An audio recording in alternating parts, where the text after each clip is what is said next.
millions of pesos entered that checking account. Kani-kanino mo inisyo ang mga checking ito? How many bank accounts do you have? You have 10 accounts? Are you willing to waive for all your bank accounts para makita natin ang lahat ng inyong transactions? Magkano yung pinakamalaking dineposit mo? From corporation, from personal to other person, or to other corporation? Madam Kasyong, bago po ang hearing na ito, nag-usap na po ba kayo ni Honorable Fernandez? Kasi pagpasok ko dito kanina nung ikaw, ay kung magtingin na kayo ni Honorable Fernandez, may ibig sabihin eh.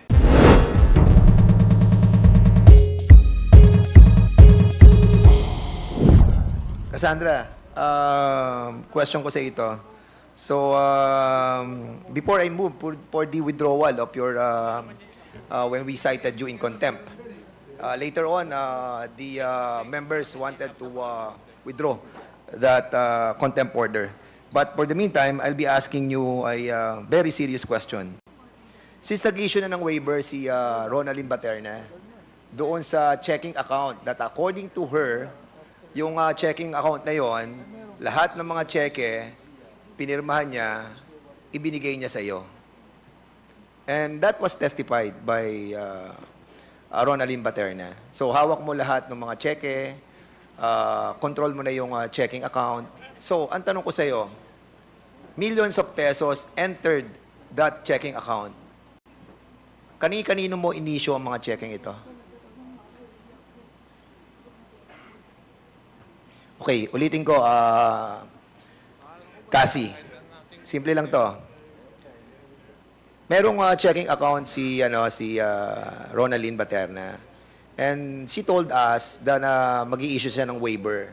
So in other words, makikita na namin yung through AMLAC, makikita na natin yung mga laman, kung sino mga nag-issue, sino ang pumasok na pera. So in other words, yung checking yon, ibinigay niya sa iyo, signed by her. So, in other words, control mo yung checking yon. So, ngayon, tanong, sino-sino ang mga inisyuhan mo ng mga checking yon for many years and for many millions that entered that checking account? And, remember, you told me, through text, ayaw mong maipit doon sa mga nag-uumpugang mga malalaking mga bato. So, tell us, sino yung mga taong ito na binigyan mo ng cheque? Okay, pwede na po magsalita. Regarding naman po sa mga cheque is, I think kung hindi po nagkakamali sa mga rental po siya, ng mga house po or condo. Yeah. Pero Rentals if na? million, I'm not Oo. sure po. Kasi, Cassandra, no, millions of pesos ang dumaan doon sa checking account. And aside from that, how many bank accounts do you have? Be truthful, Cassie. We'll double check it po. 10? You have 10 accounts? More than 10? Parang wala siya sa 10. Mga I'm not sure po eh. 8? 7? 6? I'm really sorry 5, po. 4? Hindi ko po talaga Okay. sure. Wait. Kasi we will be able to find out because the waiver was signed. Ronaldin, were you able to sign the waiver? Na-sign ko na po. So, kung na-sign na niya yung waiver, so makikita na natin ang lahat ng laman nun. So, we're giving you a chance to tell us. Sabi mo kasi kanina, meron kang mga iniiwasan. So, we wanted to find out who are these people. Meron bang mga politiko? Meron bang mga drug dealers? Meron bang malalaking mga Chinese personalities? Ha? Sige, okay, go ahead. Go ahead.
Okay, thank you so much.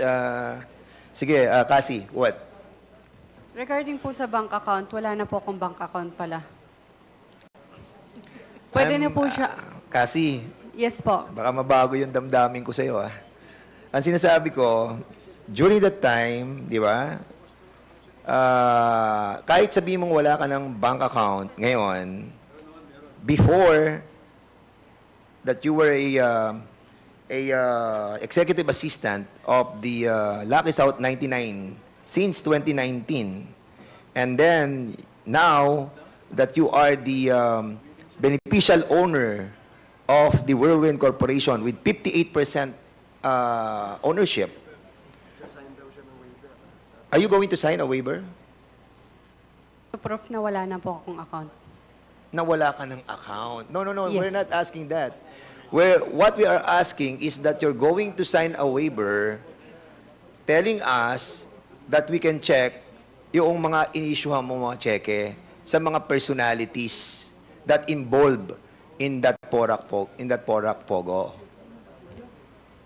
Attorney Tapasio.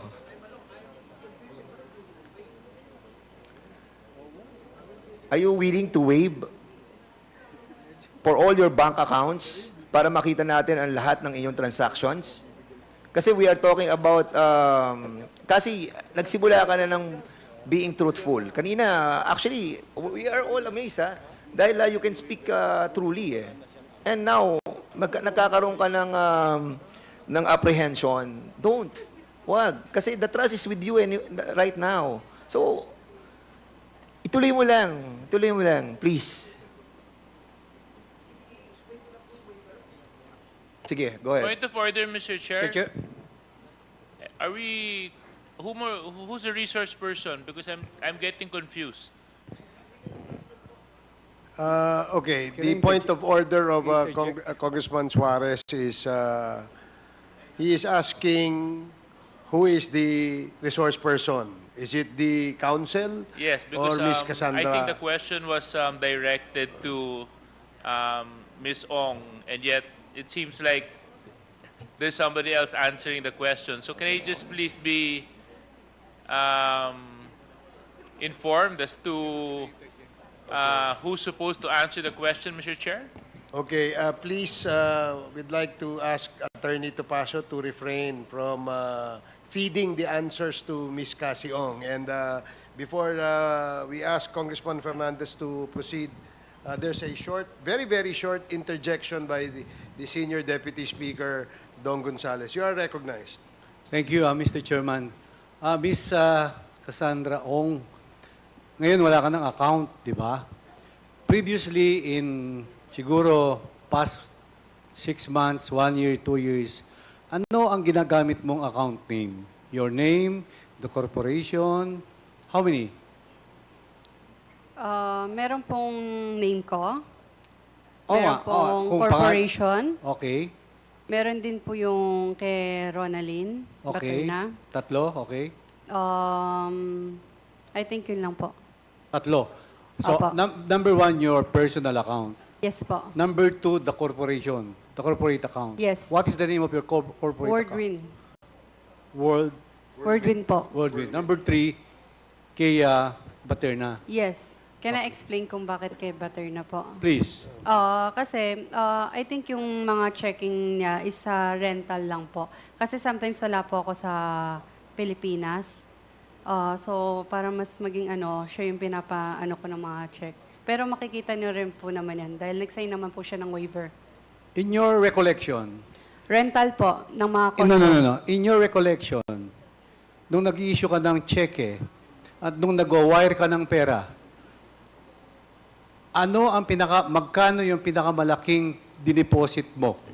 From corporation, from personal to other person, or to other corporations? We'll double check it po. I'm not sure about that po. Sa iyong pag-iisip, siyempre kung mag-issue ka ng cheque, magdi-deposit ka ng pera, ballpark figure, para at least meron lang kaming idea.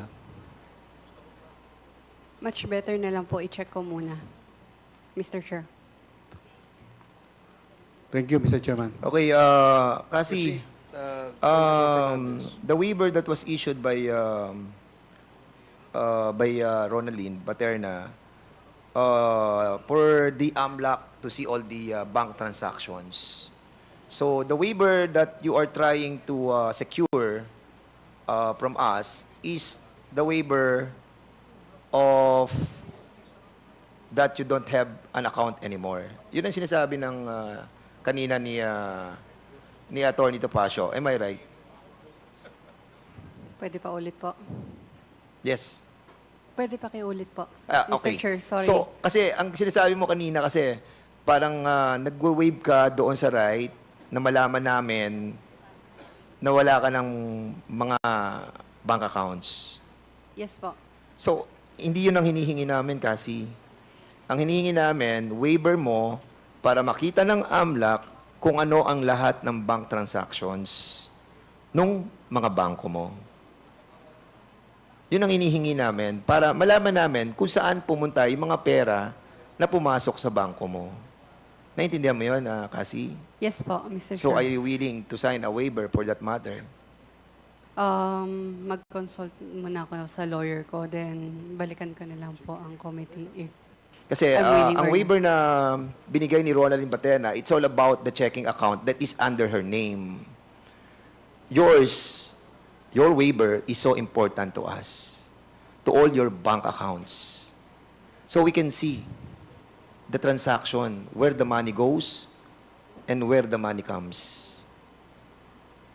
You want to Chairman, consult? can I interject, Mr. Chairman? Mr. Chairman, with your respect, Ms. Paterna, ilang checking account meron ka? Isa lang po, Mr. Chair. Anong bangko? China Bank po. Wala ka bang corporate account? Wala po, Mr. Chair. Sigurado ka yung personal account mo lang ang ginagamit mo? Yes po, Mr. Chair. Alam ba ni Cassandra Ong yung personal account mo? Hindi po, yung checking account lang po. May instance na ba na nag-deposit sa account mo si Cassandra Ong? Hindi po. Hindi pa po. Hindi ka inisyuan ng cheque ni Cassandra Ong in your personal account? Hindi po. Nasa waiver naman yan, makikita natin. Yes po. Thank you, Mr. Chairman. Hindi, konti na lang to. Okay, thank you Mr. so Chair? much. Mr. Chair? Yes, Congressman Akop. Madam Paterna, sabi mo, iisa lang yung account mo, di ba? Pero sabi mo, may personal at saka checking account.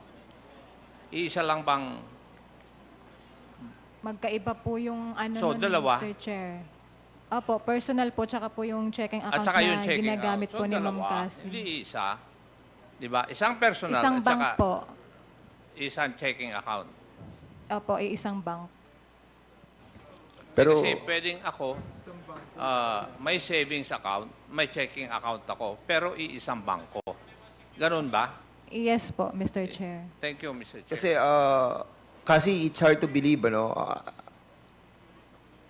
it's hard to believe that a while ago, you were thinking so deep, thinking about your bank accounts. It turned out na meron ka lang dalawa. Tama? Isa lang ang bangko mo, China Bank. May savings ka and meron kang checking account. Am I right? So isang bangko mo lang, China Bank lang. Yes po. China Bank, And pero hindi I ko was sure. asking you a while ago, I'm asking you, how many bank accounts do you have? Hindi mo siya masagot, di ba? Hindi, I mean, I'm trying to lay down my predicate. Parang, it's hard for you to answer that you have more than one bank accounts. Alam mo, kasi napapaniwala mo na kami dito, sana nagsasabi ka ng totoo that your accounts is more than one. Can I explain po? Yes. Kasi tinanong niyo po ako kanina kung ilan yung total bank account ko. Tama po ba? Yes. So, hindi ko sure kung ilan po yung total. Lahat So ngayon, ng bank account so ko. ngayon isa lang talaga? Isa lang po yung bangko, pero I'm not sure kung ilan po yung... Okay. So isa lang ang Account. bangko mo, but you have many accounts in that bank. Opo. So, China Bank lang yon, tapos iba't ibang account number. Tama? Yes. It's all under your name? Like what I said po, meron pong under my name, meron din po sa corporation po. So, more or less, how many accounts? Yun lahat ng yun. Let's say mga 2 or 3, pero I'm not sure. Okay. Kasi, excuse me, kay Mr. Chairman, sabi mo, iba pa yung kay Rowelyn Baterna account. Ginagamit mo rin ba yung account ni Miss Baterna? Ginagamit lang po siya sa rental ng condominium, ganun po, and sa space po. Pero other than that, you can check it naman po. Kasi po, para maging tag po dito, mabilis yung transaction, siya po yung checking account niya po yung pinang-i-issue namin. Ilang beses ka na nag-wire from the Philippines to abroad? Ilang beses ka na nag-wire from your account to abroad? Never po. Thank you, Mr. Chairman. Sige, I'll leave you with that, kasi punta tayo kay, kay Mr. Chairman, konti na lang po to. Kindly wrap up, Congressman Fernandez. Pumunta si Cassie, Chairman Al Tenco, sa iyo, kasama si Harry Roque, at doon na pag-usapan yung Lucky South 99. Tama, Chairman? Yes, Chairman. And as a matter of fact, si Cassie kasama rin doon. Kasama, And that was dumating din po siya. July 26, July 26, 2023. 2023. And will you confirm this, Cassie, that you were there in July 26, 2023? Kasi kanina hindi mo ako sinagot dun eh. Di ba? In July 26, 2023, you were there, correct? Isang beses po, Yes. pero I'm not sure sa date. Yeah. And as a matter of fact, sabi ni Altenco, merong binayaran na tungkol sa Lucky South 99 Corporation. Meron po. So, you paid nung sa Lucky South 99. Same that day na nag-visit Yes. kami kay Chairman Antek. At yun yung naging topic nyo na babayaran yung mga problema ng Lucky South 99. Yes po. Yes, so... did you talk about the Whirlwind Corporation? No. No. So in other words, Mr. Chairman, Mr. Harry Roque is lying. Because during the investigation that we conducted 2 weeks ago, he said that Altenco, Cassie, and Attorney Harry Roque were talking about the Whirlwind Corporation. But you are telling us right now, Chairman Al, that walang Whirlwind Corporation na pinag-usapan doon. It's all about Lucky South 99. Yes. Am I correct? It was all about Lucky South 99. And as a matter of fact, Cassie, since ikaw yung authorized representative ng Lucky South 99, Attorney Harry Roque was included in the structural organization of that company. Am I correct? He is the legal of Lucky South 99. Ayun po yung nagkamali po yung mga staff regarding dyan po. Kasi po, they expect, akala po nila na si Attorney Harry Roque po yung legal. Okay, so hindi siya yung legal mo na nakalagay doon? Hindi po. Ikaw ba nag-submit ng mga application form sa PAGCOR? Hindi po. Sino nag-submit? Pwede pa check sa record. Or, No, I mean, the application form was all given sa inyo. Siyempre, ako yung applicante at ako yung authorized representative. And in accordance sa kanilang application form, kung sino yung authorized representative, siya magdadala noon sa PAGCOR. That's the procedure, correct, Chairman Altenco? Ganun nga po. So, if you are the authorized representative, dadalin mo ngayon yung application form together with the organizational chart, including the name of Attorney Harry Roque, who is the legal of the Lucky South 99. So, ngayon sinasabi mo na hindi siya kasama. hindi po. Okay. So in other words, hindi din po ako yung, sorry, ano na? hindi din po ako yung nagpasa ng paper na yun sa... So somebody ang nagdala doon. Yes Okay. po, nagkaroon lang sila siguro ng mistake for that po. Okay. Lastly, Mr. Chairman, last na po talaga to. Kay Ms. Mascareñas, Stephanie, Yes, Mr. Chair. noong nakaraang hearing, sinabi mo na wala kang inilabas na pera para ibayad sa paid-up capital mo. Tama ba to? Yes, Mr. Chair. So wala kang inilabas na pera. Wala po. So after 6 months, sinasabi mo wala ka na doon sa corporation. Yes po. So in other words, nung wala ka na sa corporation, hindi mo to ibinenta, hindi mo to, basta umalis ka na lang sa corporation, that's it. Alin po yan? Yung Lucky South? Lucky South and Whirlwind. Yung Whirlwind po, yung shares nun, tinransfer ko po. May deed of sale po kami, alam ni Attorney Medina. Whereas sa Lucky South po, wala akong sinign or binentang shares. So binayaran ka. Hindi rin po. So hindi ka binayaran, wala kang bayad. So nagtrabaho ka sa dalawang korporasyon na to na talagang wala kang natanggap na kahit 5. Wala po. Salary. Okay. Salary. Alright. So wala ka That's natanggap. Yun lang Okay. po. Alright. May kilala ka bang Jeric Pagku Manaloto? Ay, asawa ni Miss Rizalyn Manaloto. Yung owner po Yes. ng... Kilala mo siya. Yes, yes. At siya may-ari ng 2 hektarya sa lupa ng Pora kung saan yung mansyon, Yes, 2.5 mansyon na kinatitiligan doon hectares. ay siyang may-ari. Yes, Mr. Chair. Tama. Yes. Okay. Naalala mo na. Do you have a business or financial transaction with him? Yun lang pong nung... You have financial or business transaction with him. Yes or no? Yes po, nag-agent Yes. po ako. At naglagay siya ng pera sa iyo ng 6.1 million. Am I Yes correct? po. Yes. Apo. Bakit siya nabigay sa iyo ng 6.1 million? Yung 5% na commission po ng sale nung property. Yung pong bahay.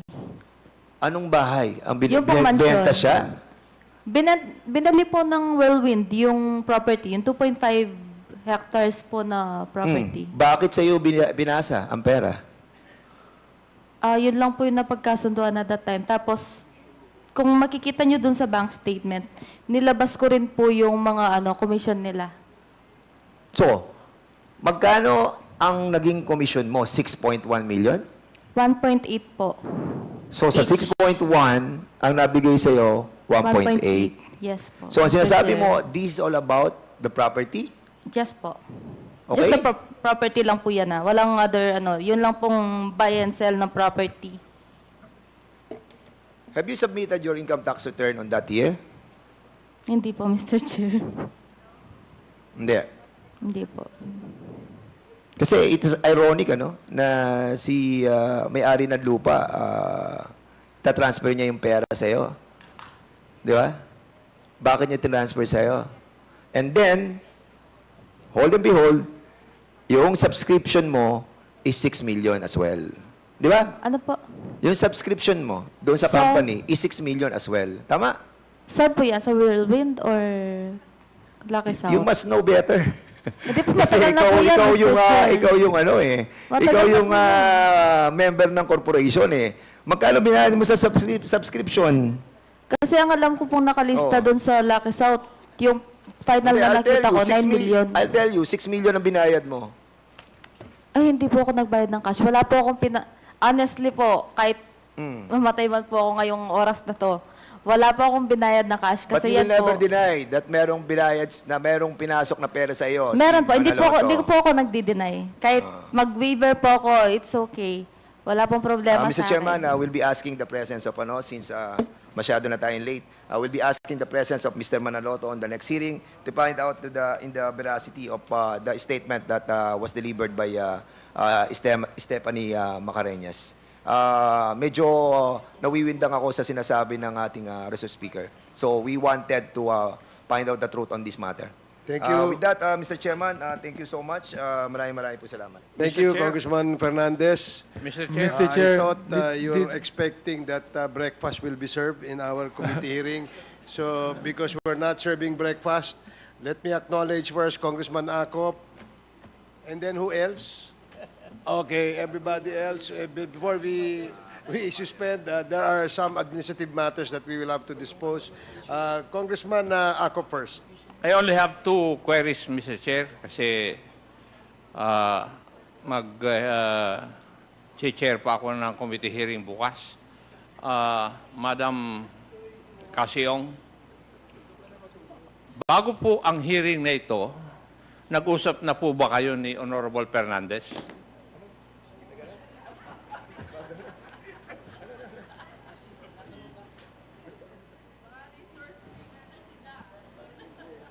Pwede pa ulit po? Bago itong hearing na ito, kasi nag-conduct kami ng hearing, ng joint committee hearing ng Games at saka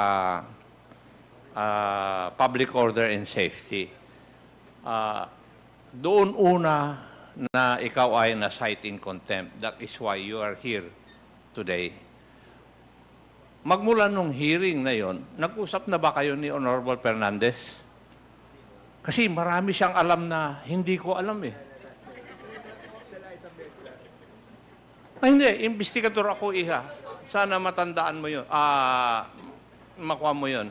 Kasi, pagpasok ko dito kanina nung ikaw, ay kung magtingin na kayo ni Honorable Fernandez, may ibig sabihin eh. Oo, lingon ka ng lingon sa kanya. Akala ko nga siyang abogado mo kanina, Iha, hindi si Atty. Topacio eh. Nag-textan kayo o nag-usap kayo sa cellphone? Yes or no? O, bakit ka nakatingin kay Honorable Fernandez? O, nangungumpisal na siya? Once lang po. Pero Ang text o pag-uusap? text and usap po, once lang po. So, once na text, once na usap. Opo. Now, Madam Casiong, kanina nung si Honorable Luistro ang nagtatanong po sa inyo, eh para bang ayaw niyong sumagot. Tinanong pa kita, what was your answer? Ang sagot mo sa akin, I refuse to testify. Bakit noong si Honorable Gutierrez at saka si Honorable Fernandez ang nagtanong, relax kang sumagot. Kaya tuloy ako, hindi nagtanong kanina. Oo, dahil kanina refuse to testify ang kwan mo, sagot mo, Iha eh. Oo. Kaya tuloy, hindi na ako nagtanong. Pero napansin ko, nung yung mga gwapong lalaki ang nagtatanong, eh, sumagot po kayo. At relax na. May I know the reason why?